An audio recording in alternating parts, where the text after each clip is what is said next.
kuna tukio la namna hiyo ambapo kuna mwanamke aliondoka nyumbani kwake kamwaga mumewe kwamba anaenda shambani, kuna watu wamempigia simu wakamuuzie ndizi.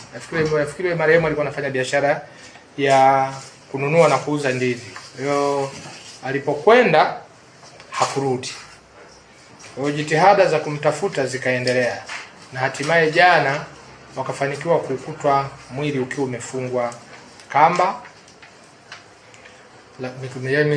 mikono yake imefungwa kamba, lakini pia amefungwa tambala mdomoni, na kwenye maeneo yake ya siri kaingizwa kitu kigumu, kitu ambalo hakuna chochote cha kwake walichochukua, kuashiria kwamba yawezekana kwenye tukio hili ilikuwa ni tukio la kisasi.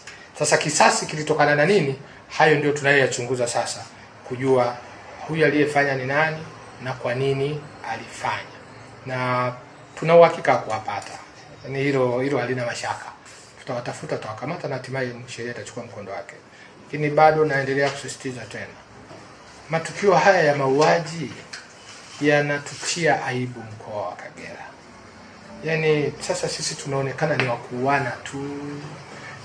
Ukiangalia mkoa wetu bado uko kwenye mikoa ya juu sana ambayo ina kiwango kikubwa cha matukio ya mauaji. Bado nisisitize, na ukiangalia matukio yote haya tusisitizane, sio matukio ya watu kupanga kwenda kumuua fulani. Yaani ukiona amepanga, basi ni katika 10 unaweza kupata 2 au 3. Mengi ni ya kutokuzungumza. Yaani watu mmepishana kitu kidogo sana, mwisho mtu anagadhibika, anaanza kumpiga mwenzake mpaka anapoteza hai. Hili halijakaa vizuri sana. Ukiondoa kwamba tunapoteza nguvu kazi ya taifa. Huyu mama alikuwa bado ni kati ya wale watu, yaani yuko kwenye umri ule wa kukimbizana na kupambana, lakini pia na huku nyuma kuna watu wamewacha watoto.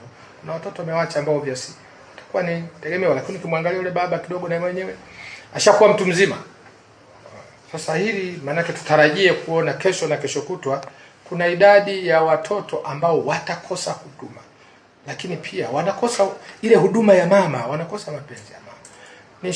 Bado ni washauri wana Kagera, tuzungumze.